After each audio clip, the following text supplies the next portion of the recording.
मंगेश सेनार आपका होस्ट। आज के इस एमसीएल ट्रेनिंग सेशन में आप सभी का तहे दिल से स्वागत करता हूं और आशा करता हूं कि आप सभी स्वस्थ और मस्त होंगे।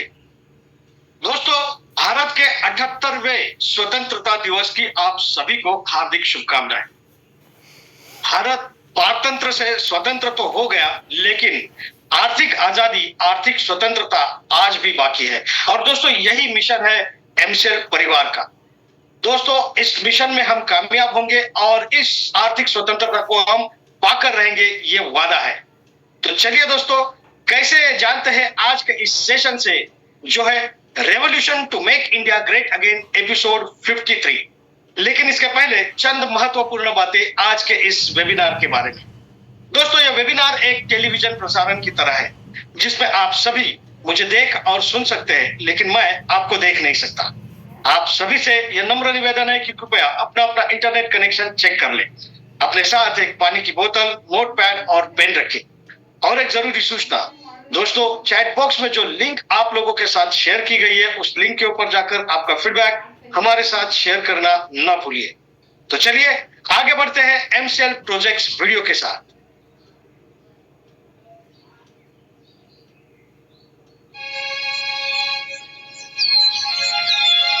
प्रकृति हमारे जीवन का मूल है। जैसे वन्य जीव, पेड़ पौधे, जल, भूमि, वायु, मानव, ये सब पर्यावरण का एक भाग है। वैसे ही मैं भी पर्यावरण का एक हिस्सा हूं। कुदरत के वरदान से बना हुआ एक मानवीय आविष्कार हूं। मैं एनकोल हूं, जो पर्यावरण का समतोल बनाए रखने में मदद करता है। एक कोयला पर्यावरण का समतोल कैसे बना सकता है? कोयला स्वास्थ्य समस्याएं पैदा करता है। कोयला वायु प्रदूषण का कारण बनता है। कोयला प्राकृतिक आवास को नष्ट करता है।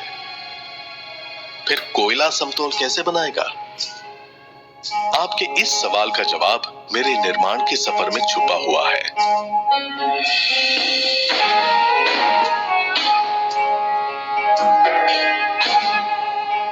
यह सफर ऊर्जा में संपूर्णता का है,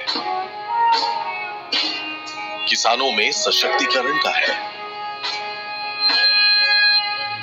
गांव में रोजगार निर्मित का है, देश की आर्थिक उन्नति का है।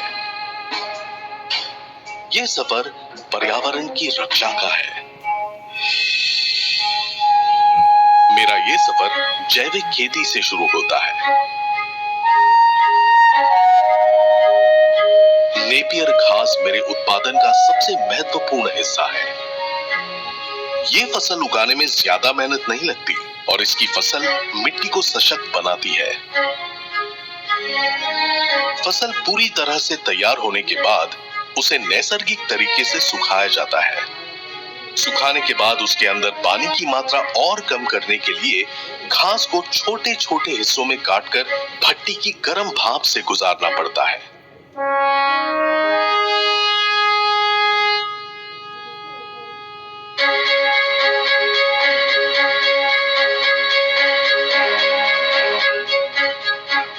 भट्टी में किसी भी तरह के ईंधन और लकड़ी का इस्तेमाल नहीं होता।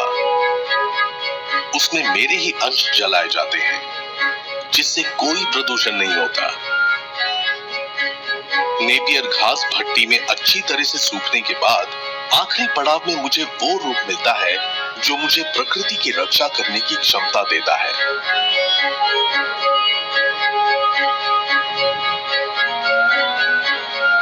मैं अपने आप पर गर्व महसूस करता हूं कि मैं एक सामान्य कोयला और लकड़ी से बेहतर जलकर कम से कम राख उत्पन्न करता हूं,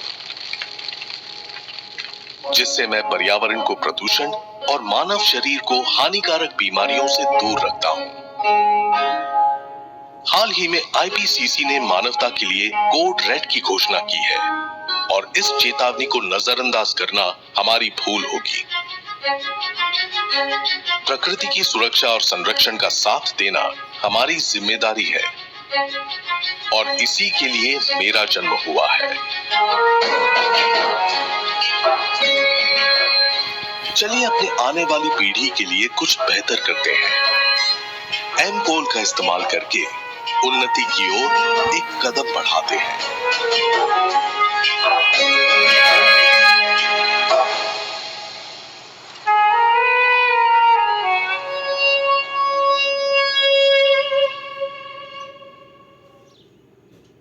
तो अब मैं एमसीएल विजन, मिशन और कोर वैल्यूज पढ़ूंगा। आप सभी से ये दरख्वास्त है कि आप इसे मेरे साथ दोहराइए, जिसके लिए आप सभी के सामने एक स्क्रीन शेयर की जाएगी। तो चलिए दोस्तों, पढ़ते हैं एमसीएल के लिए शपथ। मैं Mangesh Shelar Mira clean fuels limited का सदस्य हूं और अपने पूरे होशो हवास में हमारे संगठन के मिशन और विजन को हासिल करने में इसे सफलता दिलाने की शपथ लेता हूं। मैं एमसीएल के प्रत्येक सदस्य के साथ अपने परिवार के सदस्य की तरह व्यवहार करूंगा और एमसीएल में कभी भी किसी भी सदस्य के साथ उसकी जाति, धर्म, नस्ल, लिंग, संप्रदाय, बोली, शैली, मत और सामाजिक, आर्थिक तथा सांस्कृतिक अक्षमता के आधार पर भेदभाव नहीं करूंगा। मैं संगठन के मिशन को हासिल करने के लिए कड़ी मेहनत करूंगा और अपने संगठन को समृद्ध बनाऊंगा। मैं वादा करता हूं कि संगठन की संस्कृति की रक्षा करने के लिए सभी कर्तव्यों एवं जिम्मेदारियों को पूरी अखंडता, योग्यता और समर्पण के साथ पूरा करूंगा।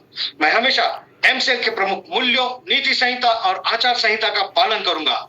एमसीएल के प्रमुख मूल्यों, नीति संहिता और आचार संहिता के खिलाफ किसी भी तरह के गलत आचरण के लिए हर कार्रवाई के लिए तैयार रहूंगा। मैं न्यायोचित आदेशों का पूरी ईमानदारी के साथ पालन करने और काम में किसी भी तरह की चुनौती का सामना करने के लिए तैयार रहने का वादा करता हूं।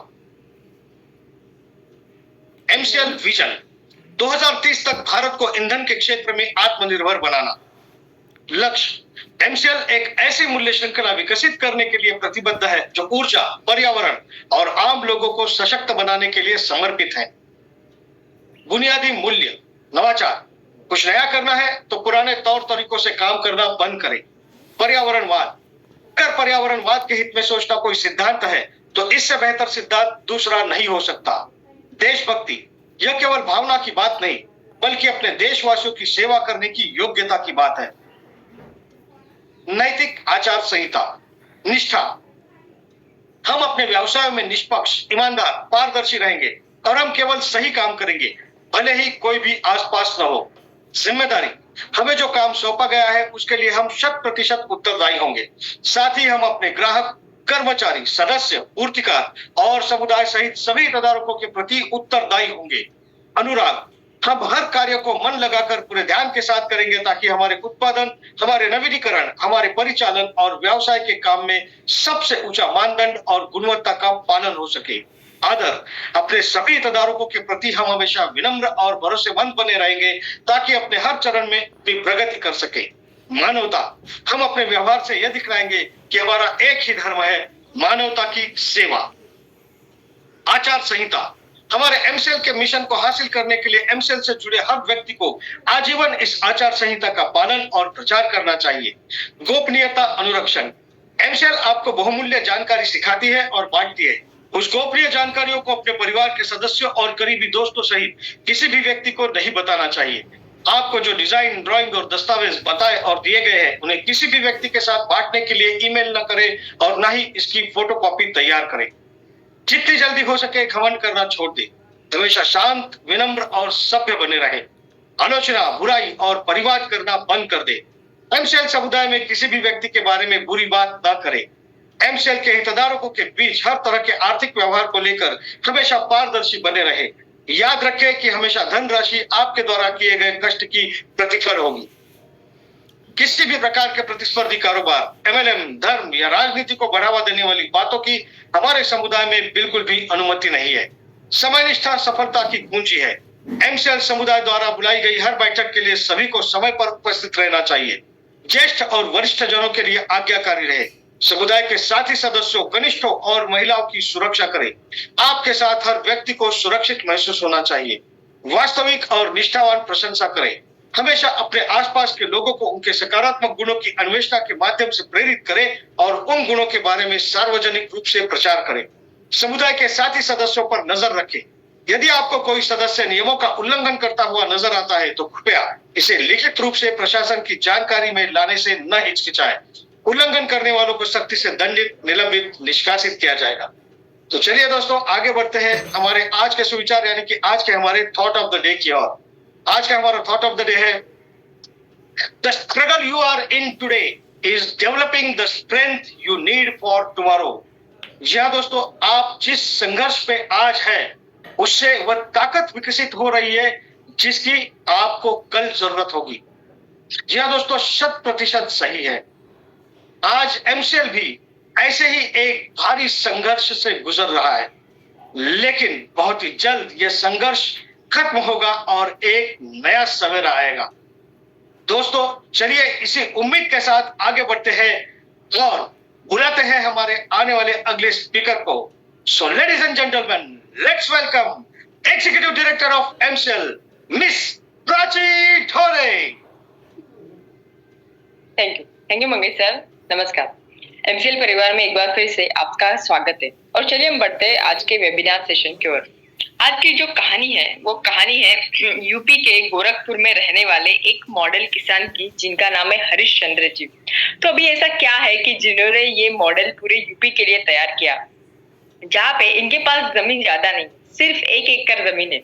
इस 1 एकड़ जमीन में ये 20 प्रकार की डिफरेंट सब्जियां जो है वो लेते हैं।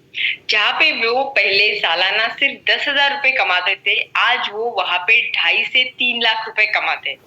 ये जो उन्होंने मॉडल बाकी सभी लोगों को करके दिखाया है वो है इन कोऑर्डिनेशन विद गवर्नमेंट का डिपार्टमेंट है डीएसटी यानी department of science and technology. तो जब ये यूपी में आए स्पेसिफिकली ये एरिया में इन्होंने हरीश चंद्र जी का जो है उनके साथ में खेती पे ये मॉडल बनाना शुरू किया। मॉडल बनाने के लिए उनका एक जो बेस था वो था कि उनको स्मॉल एरिया में ज्यादा से ज्यादा उत्पन्न किसानों को कैसे मिले ये देखना था। एंड नंबर जो इम्पोर्टेंट है वो है ऑर्गेनिक फार्मिंग। आज जो हरीश चंद्र जी है वो खुद काम करते हैं और वो दावा करते हैं कि मेरी उगाई हुई सब्जी और बाजार में दूसरी कोई भी सब्जी आप इनको लाइए और मेरी जो सब्जी है उसका आप टेस्ट देखिए, अगर वो आपको बेहतर नहीं लगा तो मैं खेती करना ही छोड़ दूंगा। इस तरीके से खेती के लिए जो भी खाद लगता है वो खाद अपने घर पे तैयार करते हैं। जितने भी जीव जंतु या कीटनाशक जो लगते हैं वो अपने घर पे, जैसे कि नीम का पानी हो गया, बेल का पानी हो गया, ये सब तुलसी का जो पत्ते है उसको बनाकर वो इसका यूटिलाइजेशन करते हैं और उससे जो सैपलिंग्स है जो सब्जियों के रहते हैं वो भी वो बाकी किसानों को देते हैं। उन्होंने अपने ही फार्म में एक जो ग्रीन मॉडल है वो तैयार किया है। तो इस तरीके से इन्होंने एक मॉडल अपने बाकी के किसान और पूरे यूपी राज्य के लिए तैयार किया है। लेकिन अगर हम ये सोचते हैं कि ये जनरेशन जो हमारा है वो है 3rd जनरेशन, कोई भी पूरे ह्यूमैनिटी में यानी प्लैनेट अर्थ पे 25 से 30 साल यानी एक जनरेशन कंसिडर किया जाता है। उसी हिसाब से आज लगभग हम 3rd जनरेशन में पोस्ट इंडिपेंडेंस एरा में रह रहे हैं। अगर हम देखते हैं कि ब्रिटिशर्स जिन्होंने अपने भारत पे 150 साल तक राज किया उसमें लगभग 5 जनरेशन चली गई। क्या होता था अगर इस 5 जनरेशन में लोग ये सोचना ही भूल जाते थे कि हम कभी स्वतंत्र थे, भारत देश कभी स्वतंत्र था? क्या होता अगर वो ये सोचना छोड़ देते कि भारत देश कभी एक सोने की चिड़िया थी? लेकिन इस सोच को कुछ लीडर्स ने जिंदा रखा, चाहे वो गांधी जी रहे, सुभाष चंद्र बोस जी रहे या भगत सिंह जी रहे। इन सभी लोगों ने वो सोच को कायम रखा और उसी सोच के ऊपर को हमें फिर से एक बार स्वतंत्रता मिला के दी। आज भी हम 3rd जनरेशन में हैं। इंडिपेंडेंस मिलने के बाद में कई ऐसे सेक्टर्स है जिस सेक्टर्स में अगर हमने नहीं सोचा कि यहाँ पे हम स्वतंत्र फिर से एक बार बन सकते हैं तो शायद कुछ ऐसी सिचुएशंस आए अगले सालों में कि हम किसी और देश पे डिपेंडेंट रहे। लेकिन जब तक एमसीएल है और एमसीएल के सब फैमिली मेंबर्स है तब तक एक सेक्टर जहाँ पे हमें 100% इंडिपेंडेंट रहना है वो है फ्यूल, और इसी के लिए एमसीएल की स्थापना हुई है। ये एमसीएल का विजन है कि हम भारत देश को ईंधन में स्वतंत्र करें। तो चलिए अभी बुलाते हैं ऐसे इंसान को जिन्होंने इस सोच की नींव रखी और जो अपने आखिरी सांस तक तब तक लड़ेंगे जब तक भारत देश ईंधन में स्वतंत्र नहीं होता। ऐसे हमारे एमसीएल के MD and CEO doctor Shyam Golab sir. Thank you.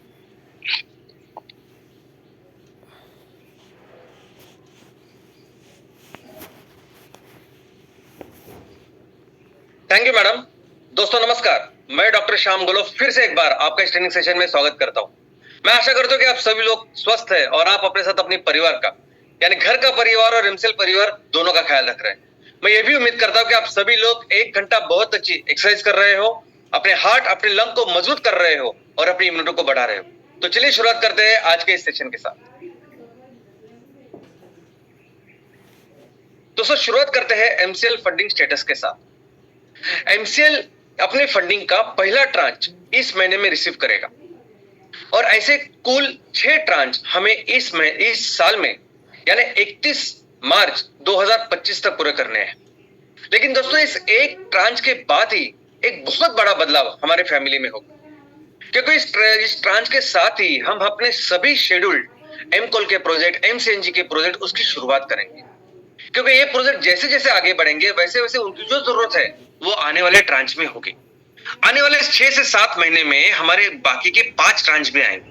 तो ये सभी प्रोजेक्ट, एमकोल के प्रोजेक्ट, एमसीएनजी के प्रोजेक्ट हम इस साल में पूरे करेंगे, इस आर्थिक वर्ष में पूरे करेंगे। लेकिन दोस्तों हमारा अभी जो फोकस रहेगा इस ट्रांच के बाद इमीडिएट जो हमारा फोकस रहेगा वो रहेगा कि हमारे परिवार का हर एक उद्योजक, हमारे फैमिली का हर एक उद्योजक, ग्राम पंचायत का उद्योजक, तहसील लेवल का उद्योजक किस तरह से अपने बिजनेस का निर्माण करें, किस तरह से वो रेवेन्यू प्रॉफिट का निर्माण करें।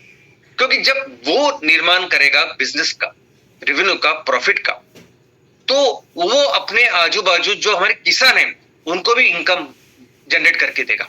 इसका मतलब ये भी है कि वो अपने गांव में, अपने तहसील में जो भी महिला बचत गट है उनको सक्षमीकरण करेगा, युवा के लिए एक नए अवसर की शुरुआत करेगा। तो एक्चुअली कैसे करेंगे, तो इसका एक सिंपल प्रिंसिपल रहेगा कि हमारे गांव में आज किसान क्या तैयार कर रहे हैं और उस चीज से आज हम क्या चीज बना सकते हैं जो हमारी महिला बचत गट या हमारी युवा उस पर तैयार करेगा और हम उसको बेचेंगे। एक्चुअली हम एक एक्शन प्लान बनाएंगे हर एक उद्योजक के लिए, हर एक उद्योजक, क्योंकि फैक्ट्री लगाना अपने आप में एक बड़ा प्रोसेस है, उसको समय लगता है और वो लगानी है। लेकिन इमीडिएटली अभी कौन सी इकोनॉमिक एक्टिविटी हम इमीडिएटली हमारे हर एमवीपी, ग्राम पंचायत लेवल के उद्योजक, तहसील लेवल के उद्योजक, हमारे सभी एमएसएस कैसे इमीडिएटली शुरू कर सकते हैं और अपने लिए इनकम जनरेट कर सकते हैं, इसके लिए काम करेंगे। इसके लिए प्रॉपर एक एक्शन प्लान बनाएंगे और उसके ऊपर काम करेंगे। और ये एक्शन प्लान कैसे बनाना है, एक्चुअली क्या काम करना है, बस इसी के ऊपर अभी हर हफ्ते, हर शुक्रवार को हम डिस्कस करेंगे। तो चलिए शुरुआत करते हैं आगे। दोस्तों सबसे पहले आप सभी को स्वतंत्रता दिन की बहुत बहुत शुभकामनाएं। हमने कल 78वां स्वतंत्र दिन मनाया। दोस्तों इसका मतलब यह है कि अभी आजादी मिलके हमें 78 साल पूरे हो गए। अब इस 78 साल में हमने क्या किया, हमने कितना प्रोग्रेस किया, हमने कितनी तरक्की की, कितना हम आगे हैं, ये अगर हम इसका रिव्यू करेंगे, सिंहावलोकन करेंगे, तो हमें ये पता चलता है कि अभी बहुत कुछ हम कर सकते हैं। हमारे देश का जो पोटेंशियल है, हम जिस लेवल पे जा सकते हैं, सब बहुत कुछ अभी करना बाकी है और करेंगे। और दोस्तों आने वाले दिनों में ये काम करने के लिए, ये हमारे देश का भविष्य उज्जवल करने के लिए हमारे फैमिली का, हमारे इस एमसीएल परिवार का एक बहुत बड़ा कंट्रीब्यूशन रहेगा। सबसे पहले मैं आपको बताना चाहूंगा कि हम सभी लोग एक दुनिया के सबसे अमीर देश में पैदा हुए हैं। सबसे अमीर देश दुनिया में, इस पृथ्वी के ऊपर जितने भी देश है, सबसे अमीर देश अगर कोई है तो हमारा देश है, हमारा भारत देश है। हम कहते हैं ना कि कभी कोई लड़का या लड़की किसी बहुत अमीर घर में जब पैदा होती है तो हम कहते हैं वाह कितनी खुशनसीब है, अभी उनको अपने भविष्य की चिंता करने की जरूरत नहीं, उनका भविष्य, उनका जीवन अभी बहुत अच्छा गुजरने वाला है। वैसे हमारे देश के बारे में, हमारा देश भी इतना इतना अमीर है कि हम सभी बहुत खुशनसीब हैं। हमारा सभी का भविष्य, सभी का जीवन बहुत ही अच्छा, खुशहाल ऐसे होने वाला है। सिर्फ जरूरत है हमें थोड़ा सा इसके ऊपर काम करने की। इनफैक्ट वैसे एक अमीर घर किसको कहते हैं, अमीर परिवार किसे कहते हैं कि अमीर परिवार जिसकी आय बहुत ज्यादा होती है, इनकम बहुत ज्यादा होती है। लेकिन एक परिवार ऐसे भी हो सकता है कि शायद उसकी इनकम ज्यादा नहीं है लेकिन उसके पास बहुत ज्यादा, बहुत हजारों एकड़ ऐसी जमीन है। अभी जिस तरह से घर की या परिवार अमीर होता है, वो जाना जाता है उसकी आय के वजह से, इनकम की वजह से, वैसे देश, सबसे अमीर देश कौन सा होता है, तो वो जाना जाता है उसकी इनकम की वजह से, वो जाना जाता है उसके सकल राष्ट्रीय उत्पादन की वजह से, जिसे हम कहते हैं जीडीपी के नाम से, जिसे हम बोलते हैं जीडीपी के नाम से। तो देश का पूरे साल का उत्पन्न कितना है, पूरे साल का जीडीपी कितना है, ये एक इंडिकेटर हुआ कि आपका देश कितना रिच है। दूसरा इंडिकेटर है कि आपके प्रति व्यक्ति आपकी जीडीपी कितनी है, पर कैपिटा आपकी जीडीपी कितनी। तो वैसे देखा जाए तो आज की तारीख में ये दोनों फ्रंट के ऊपर, ये दोनों जो इंडिकेटर है, यानी दुनिया में सबसे ज्यादा जीडीपी या दुनिया में सबसे ज्यादा प्रति व्यक्ति जीडीपी अगर किसकी है तो भारत की है, तो इन दोनों इसमें हम नहीं है। लेकिन हमारी परिस्थिति वैसे ही उस परिवार जैसे ही है कि जहां उसके पास हजारों लाखों एकड़ ऐसी जमीन है, वो जमीन उपजाऊ ऐसी बहुत ही सोने जैसी मिट्टी से भरी हुई है, वहां काम करने वाले बहुत सारे लोग हैं, हम आसानी से ये इनकम प्राप्त कर सकते हैं, शुरुआत कर सकते हैं, बस हमें जरूरत है उसे चालू करने की। दोस्तों, हमारे देश में अगर आप नैसर्गिक संसाधन देखेंगे, अगर हमारे नेचुरल रिसोर्सेज देखोगे, तो दुनिया में कोई भी देश नहीं है जो हमारे पास भी है, ना अमेरिका, ना चीन, ना जापान, ना कोई भी यूरोपियन देश। हिमालय से लेके जो अलग अलग पर्वत श्रृंखला हमारे पास है ना, वो दुनिया में किसी के पास नहीं। ये जो नदियां हैं जिन्हें माता करके हम पूछते हैं, इन्होंने हर प्रदेश को, हमारे हर एक प्रदेश को, हर एक एरिया को सुजलाम सुफलाम किया है। हमारे पास इतने किसान हैं, इतने स्किल्ड लोग हैं जो दुनिया में किसी के पास नहीं। और इसीलिए मैं कहता हूं कि हमें जरूरत है सिर्फ इस पोटेंशियल, ये जो हमारी संपत्ति है, उसको डेवलप करने की। तो अगर हमें अपने इस पोटेंशियल को डेवलप करना है, हमें दुनिया के सबसे अमीर ऐसा देश या सबसे ज्यादा जीडीपी तैयार करनी है, तो एक्चुअली पहले यह समझना होगा कि जीडीपी तैयार कैसे होती है, जीडीपी का मतलब क्या है। तो बेसिकली दोस्तों, किसी देश की जीडीपी किसी बिजनेस कारोबार जैसे ही होती है। अभी बिजनेस की व्याख्या क्या है? बिजनेस की व्याख्या है कि बिजनेस में आप किसी प्रोडक्ट का उत्पादन करते, प्रोडक्ट वो वस्तु हो सकती है और वो सेवा हो सकती है, उसको तैयार करते हैं, उसको बेचते हैं और पैसा कमाते हैं। बस वैसे ही आपके देश में पूरे साल में जितने वस्तुएं और जितनी सेवाएं तैयार हुई, उसका मूल्य, एकत्रित मूल्य क्या है, उसे कहते हैं जीडीपी। तो अगर हमें अपने देश की जीडीपी बढ़ानी है, अगर हमें देश को वहां नंबर 1 सबसे अमीर देश बनाना है, तो हमें अपने देश की जीडीपी सबसे ज्यादा करनी होगी। इसका मतलब हमें अपने देश में सबसे ज्यादा वस्तु और सेवा का उत्पादन करना होगा। कैसे? चलिए समझते हैं। सबसे पहले समझते हैं कि पूरे दुनिया में आज जो कारोबार हो रहा है, पूरी दुनिया को दुनिया की जो जीडीपी है, उसमें सबसे ज्यादा अगर कारोबार कोई कर रहा है, बिजनेस कर रहा है, सबसे ज्यादा जीडीपी जो अर्न कर रहा है, वो है अमेरिका। अमेरिका की आज की अगर आप पिछले साल की जीडीपी देखोगे तो ऑलमोस्ट $26 ट्रिलियन है। दूसरे स्थान पे है चीन, जो ऑलमोस्ट $19.5 ट्रिलियन के ऊपर है। बाद में है जापान, जो $5 ट्रिलियन के ऊपर है, और बाद में है भारत, जो 4.25 या $3.75 ट्रिलियन इसके ऊपर है। अभी ये लोग जो बिजनेस कर रहे हैं, ये देश जो बिजनेसेस कर रहे हैं, अभी ये क्या करते हैं, उनके देश में वो वस्तु और सेवा का उत्पादन करते हैं, और वो बेचते कहाँ है? तो बेचते अपने देश में भी, उनके खुद के देश में, और पूरी दुनिया में बेचते। आज की तारीख में ये पूरी जो दुनिया है, ये ग्लोबल मार्केट है, और ये लोग, हर देश चाहता है कि वो ज्यादा से ज्यादा माल और यानी वस्तु और सेवा का उत्पादन करे, प्रोडक्ट्स का उत्पादन करे, और वो पूरी दुनिया में जाके बेचे और ज्यादा से ज्यादा पैसे अपने देश के लिए कमाए। तो आप देख सकते हैं कि अभी जितना कारोबार दुनिया में हो रहा है, ऑलमोस्ट 24% जो कारोबार है, बिजनेस, वो अकेला अमेरिका करता है। दूसरे स्थान पे चीन है, जो 16% करता है। जापान ऑलमोस्ट 5.5-6% करता है, और भारत अभी 3.25% है, जो उससे हमें आगे बढ़ाना है। दोस्तों, तो कैसे करेंगे? तो जितने भी बिजनेसेस है दुनिया में, जितने भी बिजनेसेस किए जाते हैं, जितने भी बिजनेसेस एक्टिविटीज है, वो सभी बिजनेस एक्टिविटीज का वर्गीकरण 3 क्षेत्रों में होता है: प्राथमिक, प्राइमरी सेक्टर, सेकेंडरी सेक्टर और टर्शरी सेक्टर। प्राथमिक क्षेत्र क्या होता है? तो प्राथमिक क्षेत्र में वो सभी बिजनेसेस होते हैं, वो सभी बिजनेस एक्टिविटीज होते हैं जो हमारे प्रकृति से डायरेक्ट रिलेटेड होते हैं, जो हमारे नैसर्गिक संसाधन है उससे डायरेक्ट रिलेटेड होते हैं, जैसे हमारी खेती, जैसे हमारा पशुपालन, जैसे हमारी मच्छीमारी करते हैं, या हम फॉरेस्ट से या फॉरेस्ट में जाके, जंगल में जाके उसके कुछ उत्पादन होते हैं, या माइनिंग करते हैं। ये सभी जो इकोनॉमिक एक्टिविटीज है, ये सभी बिजनेस है, वो प्राथमिक या प्राइमरी सेक्टर में आते हैं। और अभी प्राइमरी सेक्टर्स में जो उत्पादन हम लोग लेते हैं, जो माल तैयार करते हैं, जो प्रोड्यूस इसका होता है, उसके ऊपर प्रक्रिया करके एक्चुअली उत्पादन तैयार करने का काम होता है सेकेंडरी सेक्टर। तो इन सभी चीजों के ऊपर अलग अलग प्रोडक्ट्स तैयार करने का काम, ये सभी जो बिजनेस होते हैं वो आते हैं सेकेंडरी सेक्टर। और इसीलिए सेकेंडरी सेक्टर को मैन्युफैक्चरिंग सेक्टर भी कहा जाता है, क्योंकि उसमें सब कुछ जो मैन्युफैक्चरिंग होता है वो सब इस सेक्टर में है। और ये प्राथमिक, प्राइमरी और सेकेंडरी, इन दोनों सेक्टर में जो उनकी अलग अलग जरूरतें हैं, वो सभी जरूरतें पूरा करने का काम जो है वो आता है सेवा क्षेत्र में या टर्शरी सेक्टर में। टर्शरी सेक्टर को सेवा क्षेत्र ऐसा भी कहा जाता है।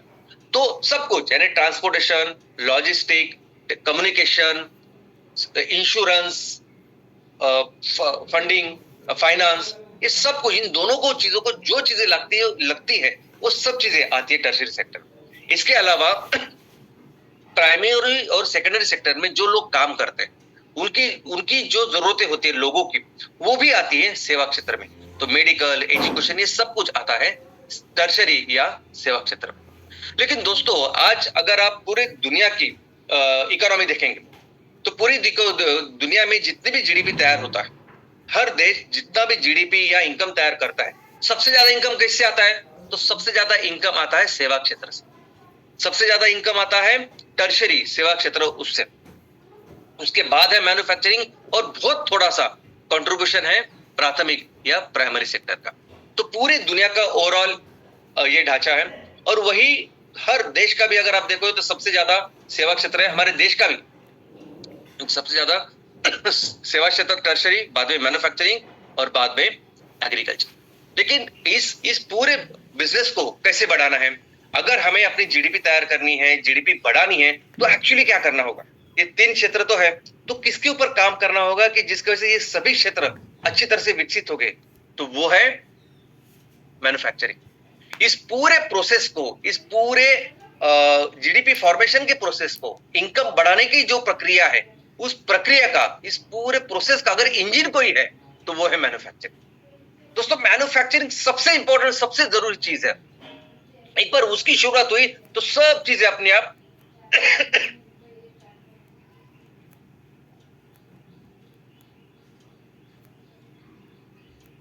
सभी चीजों की शुरुआत होती है। सबसे पहले क्या होता है कि मैन्युफैक्चरिंग में जब हम काम की शुरुआत करते हैं तो वो डिपेंड होता है प्राइमरी सेक्टर्स के, सभी जो इकोनॉमिक एक्टिविटीज है उसके ऊपर।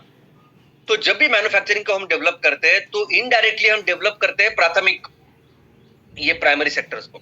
अभी प्राइमरी सेक्टर जिसमें खेती है, जिसमें पशुपालन है, जिसमें मच्छीमारी है, अभी ये सभी जो चीजें हैं, अभी इनकी जितने भी प्रॉब्लम्स है, जितनी भी समस्या है, वो अपने आप सॉल्व होती है जब आप इसके ऊपर काम करने वाले मैन्युफैक्चरिंग को डेवलप करते हैं। यानी आज अगर खेती के लिए वहां रोड ट्रांसपोर्टेशन अच्छा नहीं है, वहां खेती के लिए फाइनेंस इनपुट्स नहीं है, वो किसानों को जो अच्छे ब्रीड चाहिए, अच्छे हाइब्रिड चाहिए, या उनकी जो मार्केट, सबसे इंपॉर्टेंट चीज मार्केट, उनको एश्योर्ड बायबैक चाहिए, सब चीजें तैयार होती है मैन्युफैक्चरिंग के लिए।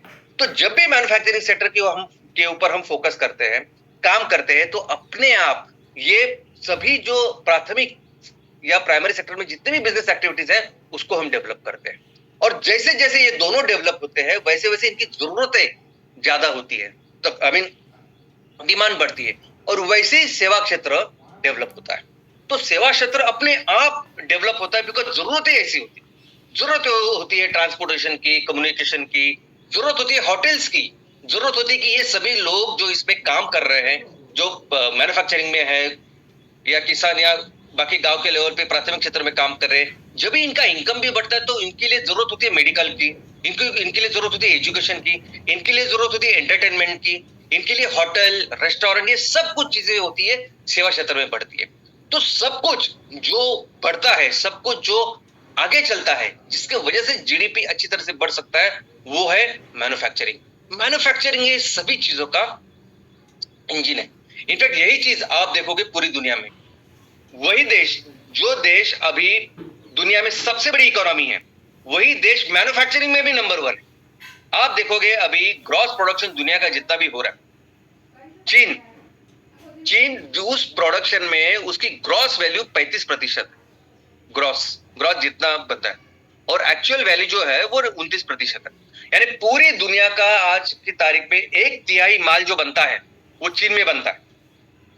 हमारे वो आईफोन या एप्पल के जो कंप्यूटर से लेके हम दिवाली में जो दिए जलाते हैं, जो छोटे छोटे, वो सभी जगह वो सब कुछ चाइना बनाता है। इनफैक्ट पिछले 2 दशकों में चीन किस तरह से आगे बढ़ा, किस तरह से उसकी इकोनॉमी बढ़ी, अगर उसके ऊपर हम फोकस करें तो आपको पता चलेगा कि चीन ने फोकस किया है मैन्युफैक्चरिंग के ऊपर, जिसकी वजह से आज वो इतनी बड़ी ताकत, इतनी बड़ी इकोनॉमी बन चुका है।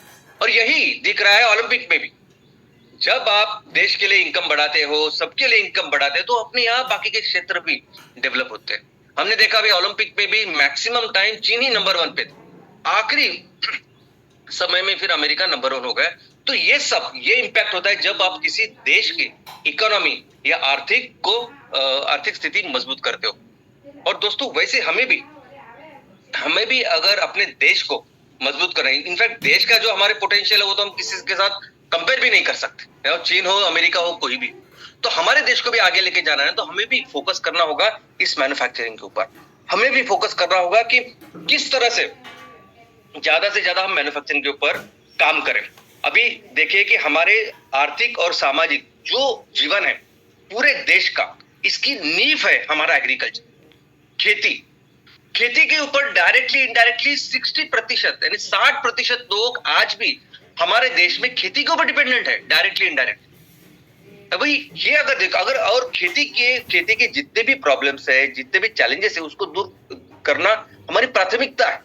और ये अगर दूर करनी है तो सबसे जरूरी और सबसे इंपॉर्टेंट इसका सोल्यूशन है मैन्युफैक्चरिंग की।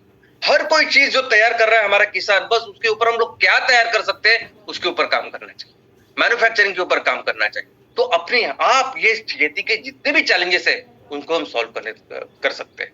और दोस्तों यही एमसीएल का भी फोकस है। एमसीएल किस तरह से अभी आने वाले दिनों में भारत के इस आर्थिक प्रगति के लिए कंट्रीब्यूट करेगी, ये जब काम करना है, इसके लिए काम करना है, तो हमने भी रोड मैप बनाया। और हमारा भी रोड मैप अगर आप देखो तो हमारा फोकस ही है मैन्युफैक्चरिंग के ऊपर। डे 1 से हमारा फोकस है मैन्युफैक्चरिंग के ऊपर।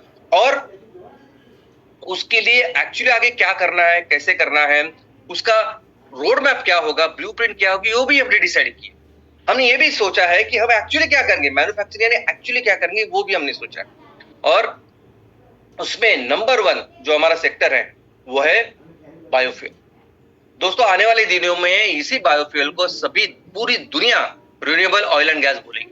इसका कारण है, सबसे पहले ये रिन्यूएबल के नाम पे जो भी अभी बिजनेस चल रहे हैं, जो भी ईवी, सोलर, ये सब चल रहा है, उसके लिए पूरी अलग अर्थव्यवस्था, पूरा अलग इंफ्रास्ट्रक्चर लगता है। आप आज जो फोसाइल ऑयल एंड गैस पे, फोसाइल क्रूड ऑयल पे जो दुनिया चल रही है, उसकी व्यवस्था, उसका इंफ्रास्ट्रक्चर आप दूसरे इस सोलर के लिए, ईवी के लिए नहीं इस्तेमाल कर सकते। आपको अलग सब पूरा ढांचा, पूरा इंफ्रास्ट्रक्चर बनाना पड़ता है। वैसे बायोफ्यूल के बारे में नहीं है। बायोफ्यूल ऐसी चीज है कि जो आज आपके पास है, यानी आपके रिफाइनरी से लेके आपके पंप तक, पेट्रोल पंप तक, हर एक जो व्यवस्था बनी हुई है, इंफ्रास्ट्रक्चर बना हुआ है, उस एग्जिस्टिंग इंफ्रास्ट्रक्चर में हम इस्तेमाल कर सकते हैं बायोफ्यूल को। और इसलिए उसे कहते हैं ड्रॉप इन फ्यूल्स। तो कितना आसान और इजी होगा हर एक देश को इसको स्वीकारने में। एक बहुत बड़ा मार्केट, यानी फोसिल फ्यूल को कंप्लीटली रिप्लेस करेगा हमारा बायोफ्यूल। इसलिए आने वाले दिनों में ये रिन्यूएबल ऑयल एंड गैस की इंडस्ट्री से जाना चाहिए। और सबसे महत्वपूर्ण बात यह है दोस्तों, ये एकमेव यानी सिंगल मोस्ट इंपॉर्टेंट इंडस्ट्री है। अगर इस इंडस्ट्री के ऊपर भी हमने काम किया और नंबर 1 इसमें बन गए, फिर भी हमारी इकोनॉमी नंबर 1 दुनिया की बन सकती है। इंडस्ट्रियल रिवोल्यूशन के बाद सबसे इंपॉर्टेंट, सबसे जरूरी अगर कोई बिजनेस सेक्टर है तो वो है एनर्जी। इनफैक्ट रिवोल्यूशन के बाद जो भी विश्व युद्ध हुए, पहला और दूसरा, उसका कारण ही था एनर्जी। जितने सारे अंतरराष्ट्रीय युद्ध हुए वो हुए इस एनर्जी के ऊपर। और आज भी अगर आप देखोगे तो जो इसका कारोबार करता है, जो ज्यादा से ज्यादा माल तैयार करता है, बेचता है, वो बहुत ज्यादा पैसा कमाता है, वो अमीर है। हमारे दुबई, यूएई, सऊदी अरेबिया, ये सभी देश पूरे इसके ऊपर डिपेंडेंट है। रशिया की पूरी इकोनॉमी इसके ऊपर डिपेंडेंट है। रशिया अभी दुनिया का सबसे ज्यादा माल तैयार करने वाला और बेचने वाला एनर्जी में देश है। दुनिया के लिए 10% वो एनर्जी तैयार करता है और आज बेच रहा है, यानी क्रूड ऑयल और नेचुरल गैस। सोचिए हमारा विजन क्या है, हमारा पोटेंशियल क्या कि हम दुनिया के लिए 25 से 30% इतना फ्यूल, इतना एनर्जी बना सकते हैं। और वो कौन सी, जो वो इमीडिएटली इस्तेमाल कर रहे। दोस्तों हमारे देश में 2,60,000 ग्राम पंचायत, उसमें से ऐसा समझिए कि 2 लाख ग्राम पंचायत में हम ये काम कर सकते। तो 2 लाख ग्राम पंचायत में आज जितनी भी खेती हो रही है उसके सिर्फ 20% जमीन पे अगर हम ये बायोफ्यूल के लिए उत्पादन करें, अगर हमें नेपियर ग्रास का उत्पादन करें, तो हम हर ग्राम पंचायत में एक बायो सीएनजी और एक बायोकोल एमकोल के प्रोजेक्ट लगा सकते हैं और फिर बनेंगे ये दुनिया के लिए 25% तक फ्यूल। लेकिन दुनिया के लिए 20%, 15% भी बनाए तो बहुत बड़ी चीज है। बहुत बड़ा बदलाव हमारे पूरे देश की जीडीपी में आएगा, क्योंकि पूरा रॉ मटेरियल के पैसे सब हमारे किसानों के पास और गांव वालों के पास जाएंगे। लेकिन इससे भी ज्यादा जरूरी, इससे भी बहुत ही महत्वपूर्ण एक वो चीज जिसके बारे में मैं बोल रहा हूं, जिसके बारे में मैं कहता हूं कि हर एक उद्योजक के साथ अभी इसकी शुरुआत करनी है, बिजनेस से शुरुआत करने हैं, तो वो क्या है? तो वो है एमएसपी, वो है एमसीएल सस्टेनेबल प्रोडक्ट्स। दोस्तों पूरी जो जीडीपी है ना, जीडीपी चाहे वो अमेरिका की हो, जापान की हो, भारत की हो या किसी अफ्रीकन देश की, जितनी भी जीडीपी होती है ना, उस जीडीपी का 70% जीडीपी आती है छोटे छोटे घरेलू प्रोडक्ट्स के साथ। आप सुबह उठ के क्या करते हो? छोटे छोटे प्रोडक्ट्स देता है, आप इसका इस्तेमाल करते हो ना, ब्रश हो, टूथपेस्ट हो, साबुन हो, शैम्पू हो, कपड़े हम लोग डालते हैं, जूते हैं, यानी रात को सोते टाइम जो छोटी छोटी चीजें हम लोग इस्तेमाल करते हैं उन सबसे 70% जीडीपी बनती है।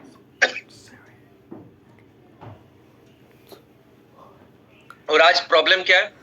ये सभी प्रोडक्ट्स, इनफैक्ट आप ये भी देखोगे कि ये प्रोडक्ट बनाने वाले बड़ी बड़ी कंपनियां हैं और उनकी वजह से उनके देश में भी बहुत बड़ी जीडीपी का निर्माण हो रहा है। लेकिन आज बहुत बड़ा संकट, प्रॉब्लम ये है कि ये सभी प्रोडक्ट्स बन रहे हैं क्रूड ऑयल से, ये सभी प्रोडक्ट्स बन रहे हैं पेट्रोकेमिकल से। अभी पेट्रोकेमिकल यानी क्रूड ऑयल, इससे ही वो अपना प्लास्टिक, रबर बनता है। यही वो क्रूड ऑयल है जो जिससे आज की तारीख में 80% कपड़े बन रहे हैं, 80%, 70 से 80% फर्नीचर बन रहा है इस क्रूड ऑयल से। हर कोई केमिकल जो हम इस्तेमाल करते हैं घरेलू, वो सब इससे बन रहा है। हमारे पेंट्स बन रहे हैं, हमारे फर्टिलाइजर बन रहे हैं, सब कुछ इससे बन रहा है और वो पूरी तबाही कर रहे हैं आज पर्यावरण।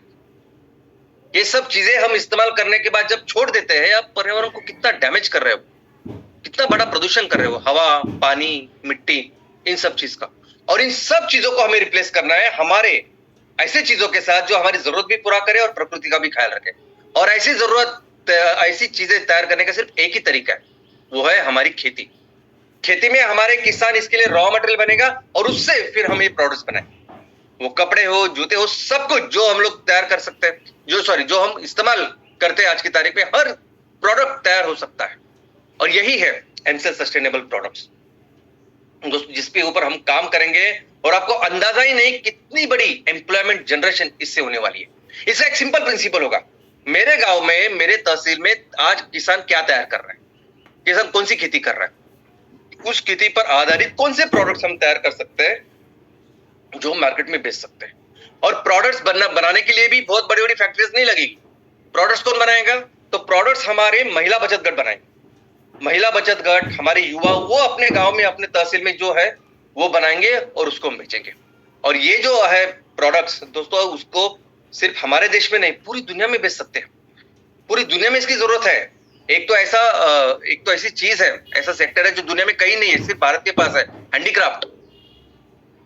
हमारा जो स्पेशलाइजेशन है ना, आपको याद होगा बलूतीदार पद्धति, हम स्पेशलाइज्ड है हर चीज के लिए, कि कैसे प्रकृति को का ख्याल रखे, हमारी जरूरतों को पूरा करने के प्रोडक्ट्स बनाना, ये बहुत हजारों सालों से हम कर रहे हैं। और ये जो स्पेशलाइजेशन है, इसका उपयोग करके बहुत बड़ी मात्रा में हम बिजनेसेस कर सकते हैं, डेवलप कर सकते हैं, जीडीपी का निर्माण कर सकते हैं। और तीसरा of course organic food products. दोस्तों हमारा लक्ष्य है कि हमें ये कैंसरस खेती छोड़ के हमें सस्टेनेबल खेती को बढ़ावा देना है। तो उसको भी कैसे करेंगे? तो उसका भी एक ही तरीका है, जो भी आज ऑर्गेनिक फार्मिंग कर रहा है उसके ऊपर प्रोसेसिंग शुरुआत करें, वो उससे लेके हम अलग अलग प्रोडक्ट्स बनाएं जो हम अपने देश में बेचे, पूरी दुनिया में बेचे, और वही सबसे अच्छा तरीका है। दूसरी सिंपल चीज है कि अगर ऑर्गेनिक फार्मिंग करनी है तो उसके लिए चाहिए फर्टिलाइजर। अभी दुनिया में फर्टिलाइजर आता है वो क्रूड ऑयल से, लेकिन हम अपने बायोसीएनजी के प्रोजेक्ट्स की वजह से बहुत अच्छा, सिर्फ फर्टिलाइजर नहीं, सॉइल कंडीशनर कहते हैं, जिसकी जरूरत पूरी दुनिया को है, और उसको बेच के भी एक बहुत अच्छा रेवेन्यू, बहुत अच्छा जीडीपी अपने देश के लिए तैयार हो सके। तो ये करेंगे, हमारे ऑर्गेनिक एग्रीकल्चर, उसके प्रोडक्ट्स हम तैयार करके बेचेंगे। और जब ये काम करेंगे, ये दोनों काम के ऊपर जब फोकस करना है, तो अपने आप सर्विस इंडस्ट्री बढ़ने वाली, अपने आप लॉजिस्टिक के सेंटर बढ़ेंगे, आपके गांव में आएंगे ये सब जो गोदाम बिदाम होते हैं वो सब, अब अपने आप, और ट्रांसपोर्टेशन कम्युनिकेशन की जो चीजें हैं वो लगेगी इन सब चीजों को। होटल्स लगेंगे, रेस्टोरेंट्स लगेंगे, इंश्योरेंस लगेगा, बैंक्स लगेंगे, स्कूलें लगेंगी। जब गांव में अच्छी इनकम होगी, लोगों के पास अच्छे पैसे रहेंगे, तो अच्छी स्कूल एजुकेशन, अच्छी मेडिकल फैसिलिटी और एंटरटेनमेंट, स्पोर्ट्स, ये सब चीजें आएंगी। यहाँ स्पेशलाइज्ड लोग लगेंगे ये सब काम करने के लिए, कंसल्टेंट्स लगेंगे काम करने के लिए। तो सर्विस इंडस्ट्री, यानी समझे कि हम अपने मैन्युफैक्चरिंग के ऊपर फोकस करें, तो सर्विस इंडस्ट्री बाय प्रोडक्ट है। सर्विस इंडस्ट्री में क्यों इतना बड़ा कंट्रीब्यूशन है, क्यों 60-65% सर्विस इंडस्ट्री है? क्योंकि उसमें क्या होता है कि अगर 1,000 रुपए आप किसी को तैयार करके दे, किसानों को या किसी भी फैमिली में अगर 1,000 रुपए आपने कमा के दिए, तो 1,000 रुपए से 9,000 रुपए की जीडीपी बनती है। और जैसे इधर उधर सब अलग अलग जगह पे खर्चा करता है, और उस मैक्सिमम चीजें सर्विस इंडस्ट्री में आती है। तो ये एक बाय प्रोडक्ट है जब हम अपने इस चीज के ऊपर काम करेंगे। लेकिन दोस्तों, आज दुनिया की जितनी भी सर्विस इंडस्ट्री है, दुनिया में जो सर्विस इंडस्ट्री बेसिकली वो चल रही है टेक्नोलॉजी के ऊपर।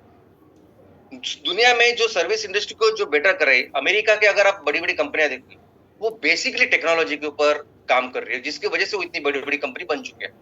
अभी इसके लिए चाहिए जबरदस्त ब्रेन, इसके लिए चाहिए ह्यूमन रिसोर्स जो कैपेबल हो उसको डेवलप करने के लिए, इसके चाहिए ग्रेट ऐसे आइडियाज, ब्रेन।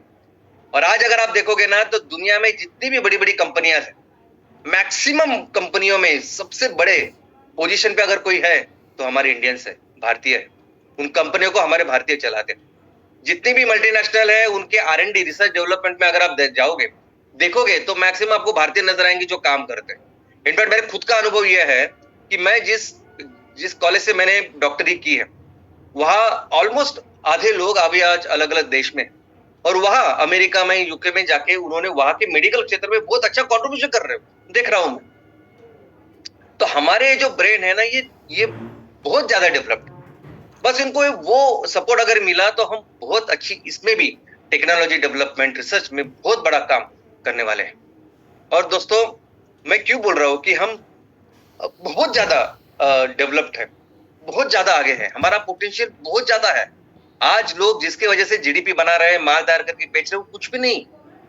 वो पेट्रोकेमिकल से अगर कुछ माल तैयार कर रहे, बेच रहे, मार्केटिंग करके, वो कुछ भी नहीं। बहुत आगे हम लोग। अगर 50 किलोमीटर के बाद अगर हमारी बोली भाषा बदलती है, हमारे कपड़े रहन सहन बदलते हैं, तो ये सुपर स्पेशलाइजेशन है। ये जो हमारी संस्कृति हर जगह बदलती है ना, ये सुपर स्पेशलाइजेशन है। हमारे खाने में, वेज में जितने प्रकार है, उसके पास उसके आधे प्रकार भी दुनिया के किसी भी देश में नहीं है। आप पंजाब में जाओ तो उनके अलग प्रकार, गुजरात में जाओ, महाराष्ट्र में, साउथ में जाओ, और ये सुपर स्पेशलाइजेशन का द्योतक है। ये सुपर स्पेशलाइजेशन है। ये बोली भाषा, इतने कपड़े, ये जो कपड़े, इतने अलग अलग तरह के कपड़े की वैरायटी भी आपको कहीं नजर नहीं आएगी। ये संस्कृति का जो परिमाण है कि हमारे ये डांस, हमारा ये जो म्यूजिक है, वो सबसे अजब है। ये सुपर स्पेशलाइजेशन है। ये वैसे है कि जैसे किसी आपको अगर पूरे बॉडी का डॉक्टर चाहिए ना, जैसे जनरल फिजिशियन, सर्जन कहते हैं, वो आपको हर गांव में मिलेगा, हर गांव में मिलेगा, हर जगह मिलेगा। लेकिन अगर आपको हड्डी का स्पेशलिस्ट चाहिए, ऑर्थोपेडिशियन चाहिए, तो वो आपको तालुका के लेवल पे या बड़े शहर में मिलेगा। लेकिन अगर आपको बच्चे का ऑर्थोपेडिक सर्जन चाहिए, यानी ऐसा ऑर्थोपेडिक सर्जन जो सिर्फ बच्चे के हड्डी के ऊपर काम करता है, तो वो आपको बहुत बड़े शहर में मिलेगा, मेट्रो में मिलेगा। लेकिन अगर आपको ऐसा ऑर्थोपेडिक सर्जन चाहिए जो सिर्फ हाथ का काम करता है, जो सिर्फ हाथ के ऊपर सर्जरी करता है, यानी पूरा बॉडी तो छोड़िए, सिर्फ हड्डी का डॉक्टर, और वो भी सिर्फ हाथ का, ऐसा तो आपको सिर्फ राजधानी में या मेट्रो शहरों में मिलेगा। तो ये जो सुपर स्पेशलाइजेशन है, ये है हमारा देश। हर एक चीज अभी छोटी सी बारकाई से अगर आप देखोगे तो आपको पता चलेगा कितने आगे, कितने डेवलप, कितने महान देश में हम पैदा हुए हैं। कितने खुशनसीब है हम कि हम सबसे अमीर ऐसे देश में पैदा हुए। हमें सिर्फ अभी थोड़ी सी मेहनत करनी है, और ये अपने आप बहुत आगे हम इसको लेके जाएंगे। और दोस्तों, इस दिन आज ये भी नहीं भूलना चाहिए कि हमें आजादी ऐसे ही नहीं मिली। आजादी के लिए बहुत लोगों ने बहुत कुछ बलिदान दिया। आजादी के लिए लोगों ने सब कुछ सर्वस्व अपना बलिदान दिया, अपनी जान दे दी। और सोचे कि वो सब करते हुए क्या क्या सपने उन्होंने देखे होंगे वो स्वतंत्र, वो आजाद देश के लिए। तो कर्तव्य है ना हमारा। आप हम क्या करते हैं, 15 अगस्त 26 जनवरी के दिन ही ना हम इनके बारे में सोचते हैं। पढ़ने की भी जब बात हो ना तो ऊपर ऊपर पढ़ते हैं इनके बारे में, क्योंकि वो सिलेबस में नहीं है, क्योंकि उसका कुछ ज्यादा वैसा उपयोग नहीं ऐसा हमें लगता है। आप पढ़ के तो देखिए, आप समझ के तो देखिए, ये कितने सारे लोगों ने क्या क्या किया देश के लिए, कितना कुछ सहा, कितने सारे चुनौती का सामना किया उन्होंने। और खुद के लिए कुछ नहीं ना, उनको कुछ चाहिए था खुद के लिए जिसके लिए काम कर रहे थे। और ऐसा अगर उन्होंने काम किया, सोचा कि मेरे आजाद देश में ऐसा कुछ होगा, तो एक कंपल्शन है, ये हमारी जिम्मेदारी है कि हम इसको आगे लेके जाएं, उनके सपनों को साकार करें, कोशिश करें। अभी आज एमसीएल जो किसानों के लिए करने की कोशिश कर रही है, लोगों के लिए काम करने की कोशिश कर रहे हैं, हमें भी चैलेंजेस है, दिक्कत है, परेशानियां हैं, लेकिन कुछ भी नहीं इनके सामने। आप जब इनके बारे में पढ़ोगे ना तो आपको लगेगा कुछ भी नहीं जो हम सहन कर रहे हैं। तो ये हमारा कर्तव्य है, हमारा सबका कर्तव्य है, जो भी इस आजाद देश में पैदा हुए। अगर हम खुशनसीब है ना तो ये हमारा कर्तव्य भी है कि हम अपने इस देश को, वो सबसे महान देश को फिर से महान बनाने के लिए काम करें। थोड़ा सा काम करें, ज्यादा भी करें ना, इतना सब कुछ है हमारा पोटेंशियल। हम मिलके अपने देश को फिर से दुनिया की सबसे बड़ी इकोनॉमी बनाए, फिर से अपने देश को उस स्थान पे लेके जाएंगे जहां हमारा देश दुनिया का नेतृत्व करे। जय हिंद, जय एमसीएल। एक ऑर्गेनाइजेशन, एक संगठन जिसका विजन मिशन इतना क्लियर है, इतना डिफाइंड है कि वो किसी भी अड़चन से नहीं डरता, किसी डिफिकल्ट से नहीं डरता। एक लीडर जो लीडर होके एक ऐसा सब्जेक्ट जिसके ऊपर एक बहुत बड़ी अर्थव्यवस्था इस देश में बनाने की कोशिश करता है, सक्सेसफुली कोशिश करता है, एंड वो है डॉक्टर श्याम शिवाजी गोलब सर। उन्होंने और एक बार यहाँ पे आके हमें ओवरऑल जो एक ब्रेन की ओवर ऑयलिंग होती है ना, जिसमें हमें वो विजन दिखाने की कोशिश की और रास्ता दिखाने का कोशिश किया कि जब एक नई चीज पैदा होती है, जब एक नई अर्थव्यवस्था का मॉडल पैदा होता है, तो उसके अंदर किस किस तरह से हम क्या क्या चीजें कर सकते हैं। Sustainable development, biofuel, anti global warming, या फिर इस नेचर की, इस विश्व की, इस नैसर्गिक व्यवस्था का जो अस्तित्व है उसको रोककर उसको अर्थव्यवस्था में ढाल के फिर वो भारत को कैसे आगे बढ़ाना है, वो एक थॉट और एक बार शाम सर ने हमें दिया। और थॉट सुनने के लिए आप बड़ी मात्रा में उपस्थित रहे, उसके लिए आप सबका शुक्रिया। जय हिंद, जय MCL. Thank you very much doctor लवेश sir and thank you very much Prachi madam. दोस्तों, मैं आप सभी को फिर एक बार ये याद दिलाना चाहता हूँ कि चैट बॉक्स में जो लिंक आप लोगों के साथ शेयर की गई है, उस लिंक के ऊपर जाकर आपका फीडबैक हमारे साथ शेयर करना ना भूलिए।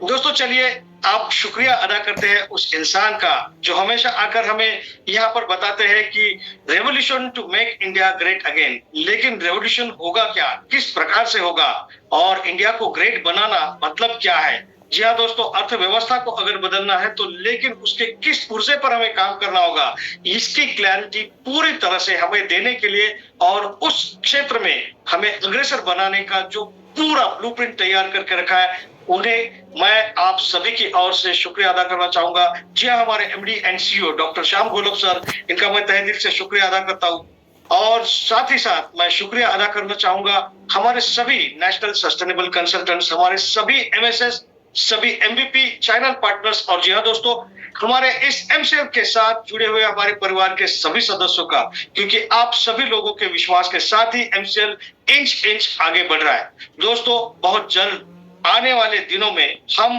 उस मुकाम तक पहुंचेंगे जिसका सपना हम पिछले कई सालों से देख रहे हैं। तो चलिए दोस्तों, तैयार हो जाइए और उस सपने को साकार करने के लिए आगे बढ़ते हैं। लेकिन मैं आप सभी से ये दरख्वास्त करूंगा, आप लोगों को आपके परिवार का और संपूर्ण एमसीएल परिवार की सेहत का ख्याल रखना है, क्योंकि आने वाले दिनों में हमें बहुत ज्यादा मेहनत भी करनी पड़ेगी। तो तब तक के लिए मैं मंगेश शिलार, आपका होस्ट, आपसे अलविदा कहता हूं और आप लोगों का धन्यवाद अदा करता हूं। शुक्रिया।